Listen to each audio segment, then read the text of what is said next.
యేసు వైపుకు మళ్ళాం కాబట్టి మారు మనసుకు తగిన ఫలమే తప్పుడు జీవితాన్ని విసర్జించుట. అర్థమైందా నాయన? తిరిగి జన్మించాం కదా, తిరిగి జన్మించాం అన్నదానికి నిరూపణే తప్పుడు జీవిత విధానాన్ని వదిలిపెట్టుట. అంతేగాని అలవాట్లు మానుకోవటం మారు మనసు లెక్క రాదు. అలవాట్లు లోకంలో చాలామంది ఉన్నారు అట్లయితే మానుకున్నవాళ్ళు. మరి వాళ్ళు కూడా మారు మనసు పొందారు. ఒకప్పుడు తెగ తాగేవాళ్ళు ఇప్పుడు తాగటం మానేశారంట. మరి ఇప్పుడు వాళ్ళు కూడా వస్తారా పరలోకం?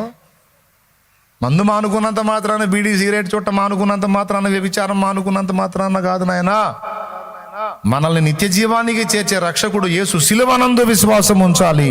శిలువ మరణ పునరుద్ధానముల యందు యేసునందు విశ్వాసం ఉంచి, ఆయన నా పాపముల కొరకై ప్రాణం పెట్టి తిరిగి లేచాడు, ఏ పాపము లేని పరిశుద్ధుడు, ఆయనే నా రక్షకుడు, ఆయన రక్తమును బట్టి నేను కడగబడి పరిశుద్ధపరచబడి నిత్య జీవం చేర్చబడతాను, ఇది నేను నమ్ముచున్నాను, ఇక రక్షింపలేని వాటిని విసర్జిస్తున్నాను, రక్షకుడైన క్రీస్తు వైపు తిరుగుతున్నానని ఒప్పుకొని తిరుగుట.